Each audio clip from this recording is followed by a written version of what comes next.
അപ്പോൾ ഞാൻ ഒരു കാര്യം ചെയ്താൽ, ഒരു കാര്യം തീരുമാനിച്ചാൽ അത് അപ്പം തന്നെ ചെയ്യുന്നതാണ് നല്ലത്. പക്ഷേ എങ്കിലും ഞാൻ മുൻകൂട്ടി സാധാരണ ആളുകൾ ചിന്തിച്ച് പ്രവർത്തിക്കുന്നതിനേക്കാളും മുൻകൂട്ടി ഇത് ചിന്തിക്കുന്നത് കൊണ്ട് അപ്പം തന്നെ നമ്മളത് പ്രവർത്തിക്കുമ്പോൾ അതൊരു പ്രശ്നമാകാൻ സാധ്യതയുണ്ട്. അതിന് പിന്നെ ആ സമയത്ത് പിന്നെ അതിൻ്റെ എക്സ്പ്ലനേഷൻ ഒന്നും ശരിയാവത്തില്ല. അപ്പോൾ ഞാനത് വെയിറ്റ് ചെയ്തപ്പം എനിക്ക് ഞാൻ മനസ്സിൽ കണ്ട റിസൾട്ട് എനിക്ക് അനുകൂലമായിട്ടാണ് കാര്യങ്ങൾ സംഭവിച്ചത്. പക്ഷേ ഞാൻ വെയിറ്റ് ചെയ്തപ്പോൾ എനിക്കൊരു നെഗറ്റീവായിട്ടുള്ളൊരു ഇമ്പാക്റ്റാണ് ഉണ്ടായത്. അപ്പോൾ അതെനിക്ക് കുറച്ച് ബുദ്ധിമുട്ടുണ്ടാക്കി. ഓക്കെ, ശരി. അപ്പം ഞാൻ ആദ്യം വിചാരിച്ചു, ഞാൻ ചിന്തിച്ചതുപോലെ ആദ്യമേ ചെയ്താൽ മതിയായിരുന്നു എന്ന് ഞാനപ്പോൾ ചിന്തിച്ചു. ഇത് പറയുമ്പം ഇവിടെ ഇരിക്കുന്ന ആളുകളും ബാക്കി ഇത് കേൾക്കുന്ന മറ്റാളുകളും ഓർത്തോണം,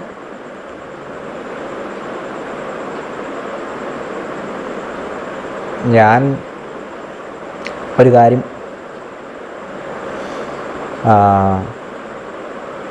തീരുമാനിച്ചത് നടത്താനായിട്ട് ഇറങ്ങിക്കഴിഞ്ഞാൽ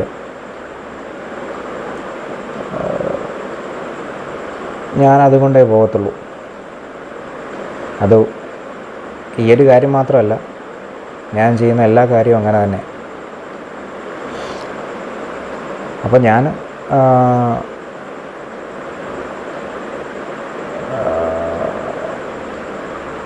ഓക്കെ. അപ്പം ഞാൻ പറഞ്ഞു വന്നത്, അപ്പോൾ ഒരു കാര്യം ഞാൻ ചെയ്യും എന്ന് ഞാൻ നേരത്തെ പറയുമ്പോൾ ഓൾറെഡി ആ കാര്യം എനിക്ക് അനുകൂലമായി കിടക്കുന്നതുകൊണ്ടാണ് ഞാൻ ഇപ്പോൾ ഈ പറയുന്നത് പോലെ ഉള്ള പല കാര്യങ്ങളും പലപ്പോഴായിട്ടും പറയുന്നത്. അപ്പോൾ അത് ഗവനിക്കാതൊക്കെ ഇരുന്ന് കഴിഞ്ഞിട്ട് അതിനെതിരെ പറയുകയും പ്രവർത്തിക്കുകയൊക്കെ ചെയ്തു കഴിഞ്ഞ് കഴിഞ്ഞാൽ അവസാനം ഞാനെൻ്റെ കാര്യം നടത്തും. അപ്പം എനിക്കെതിരെ ഉള്ള ആളുകൾക്കത് നഷ്ടം വരാൻ സാധ്യതയുണ്ട്. ഞാൻ ഉത്തരവാദിയല്ലായിരിക്കും എന്നുള്ളതും കൂടെ ഞാൻ പറയുന്നു. ഓക്കെ. അപ്പം ഞാൻ മനസ്സിൽ വിചാരിച്ച പോലെ എൻ്റെ പ്ലാനുകൾക്ക് അനുസരിച്ചുള്ള റിസൾട്ട് കിട്ടി. പക്ഷേ പ്രത്യക്ഷത്തിൽ എനിക്കത് നെഗറ്റീവാണെങ്കിൽ ഓക്കെ, ഞാൻ നേരെ കുറച്ച് മുമ്പേ ചെയ്യേണ്ടിയിരുന്ന കാര്യം സ്റ്റാർട്ട് ചെയ്ത് തുടങ്ങി. ഓക്കെ, അന്നേരം എനിക്ക് കൺസെൻറ്റ് നമ്മൾ വാങ്ങിച്ചെടുക്കേണ്ട കാര്യമാണല്ലോ. കൺസെൻറ്റ് ഏതെങ്കിലും വിധത്തിൽ സമ്മർദ്ദം ചെലുത്തിയോ സ്വാധീനം ചെലുത്തിയോ ഒക്കെ നമുക്ക് വേണമെങ്കിൽ നേടാം. പക്ഷേ അതിനൊരു ലോങ് ലൈഫ് കാണത്തില്ല. ഒരു പാർട്ട്ണർഷിപ്പ് അല്ലെങ്കിൽ ഒരു പ്രണയം എന്നൊക്കെ പറയുമ്പോൾ രണ്ട് പേരുടെയും കൂടി ഒരു തിരഞ്ഞെടുപ്പായിരിക്കണം അത്. അതല്ലാതെ അത് ഒരാളുടെ മാത്രം തിരഞ്ഞെടുപ്പാവുകയും മറ്റേയാളെ ഏതെങ്കിലും വിധേന അതിലോട്ട് കൊണ്ടുവരികയും ചെയ്തു കഴിഞ്ഞ് കഴിഞ്ഞാൽ പിന്നീട് എപ്പോഴെങ്കിലും ആ വ്യക്തി അതിനെപ്പറ്റി ആലോചിക്കുമ്പോൾ നമുക്കതൊരു നെഗറ്റീവ് ഇമ്പാക്റ്റ് ആയിരിക്കും ഉണ്ടാക്കുക. അപ്പോൾ അതിന് എനിക്ക് താല്പര്യമില്ലാത്തതുകൊണ്ട് അന്നൊന്നും കൺസെൻറ്റിനെ പറ്റി വ്യാപകമായിട്ടുള്ള ചിന്തകളൊന്നുമില്ല. പക്ഷേ കൺസെൻറ്റ് അതിൻ്റെ ഒറിജിനലായിട്ട് തന്നെ, അതിൻ്റെ ഒറിജിനൽ ഫോമിൽ അല്ലെങ്കിൽ അതിൻ്റെ ഒറിജിനാലിറ്റിയോട് കൂടി വാങ്ങിച്ചെടുക്കണം എന്നുള്ളതായിരുന്നു എൻ്റെ ആഗ്രഹം. കാരണം എൻ്റെ പാർട്ട്ണറെ കൂടി തിരഞ്ഞെടുപ്പായിരിക്കണം ഞാൻ എൻ്റെ പാർട്ട്ണറെ തിരഞ്ഞെടുക്കുന്നു, എൻ്റെ പാർട്ട്ണറും എന്നെ തിരഞ്ഞെടുക്കണം എന്നുണ്ട്. അതല്ലാതെ ഞാൻ എൻ്റെ പാർട്ട്ണറെ തിരഞ്ഞെടുത്തതുകൊണ്ട് എൻ്റെ പാർട്ട്ണറായി തുടങ്ങേണ്ട, അതൊരു ശരിയല്ല, അതൊരു ജനാധിപത്യ പ്രക്രിയയല്ല. സോ ഞാനതിനുള്ള കാര്യങ്ങളൊക്കെ സ്റ്റാർട്ട് ചെയ്തു. അപ്പോൾ ഉള്ളൊരു പ്രശ്നം എന്താണെന്ന് വെച്ചാൽ നമ്മുടെ സൊസൈറ്റി വളരെ മോശമാണ്. പ്രത്യേകിച്ച് ഞാനായിരിക്കുന്ന സ്ഥലം അവിടുന്നും കുറച്ചുകൂടെ താഴെയാണ്. ആൾക്കാരുടെ കയ്യിൽ ആൾക്കാർക്ക് അറിവുണ്ട്, പണമുണ്ട്, മറ്റ് സൗകര്യങ്ങളുണ്ട് എന്നൊക്കെയുള്ളതേ ആയിട്ടുള്ളൂ. ആരും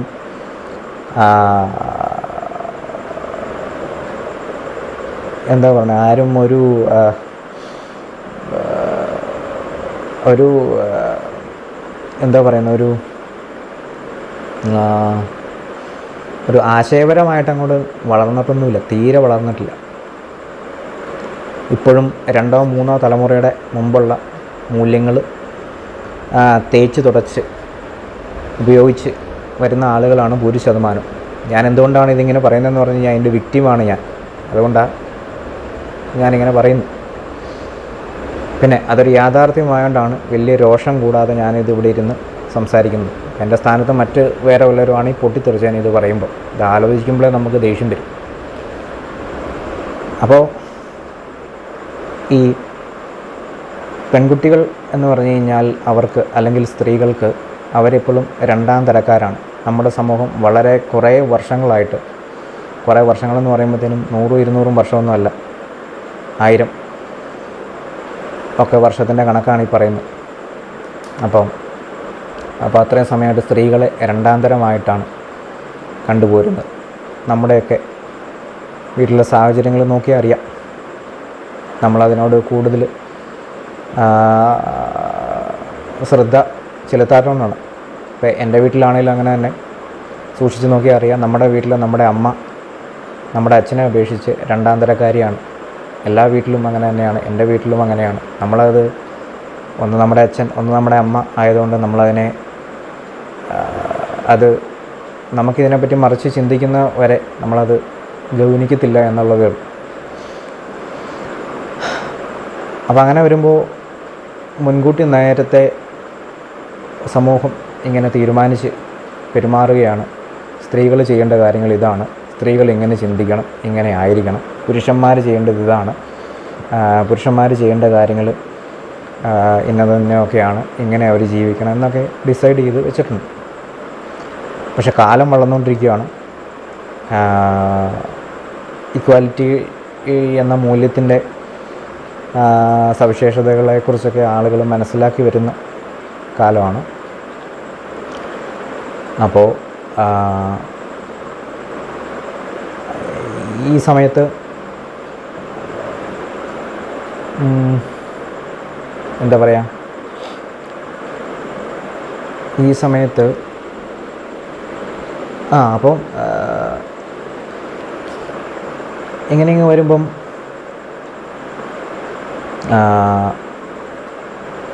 അപ്പം ഞാൻ എൻ്റെ പാർട്ട്ണറിനെ കുറിച്ചുള്ള കാര്യങ്ങളൊക്കെ ഞാൻ മനസ്സിലാക്കി. ഓക്കെ, അപ്പോൾ എനിക്കൊരു ലക്ഷ്യമുണ്ടല്ലോ, ഞാൻ ജോലി ചെയ്ത് ജീവിച്ച് മുന്നോട്ട് പോകാനുള്ള ആൾക്കാരാണ്, ആളാണ്.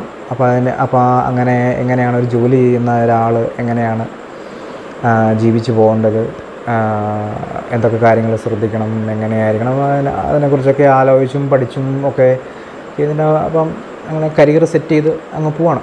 അപ്പോൾ പാർട്ട്ണറുമായിട്ട് കരാറ് പറഞ്ഞ് ഓക്കെ ആയി കഴിഞ്ഞാൽ പോകാമെന്നുള്ള ഇതിൽ നിൽക്കുകയാണ്. അപ്പോൾ ഞാൻ എൻ്റെ പാർട്ട്ണറിനെ കുറിച്ചും കൂടുതൽ കാര്യങ്ങൾ മനസ്സിലാക്കി.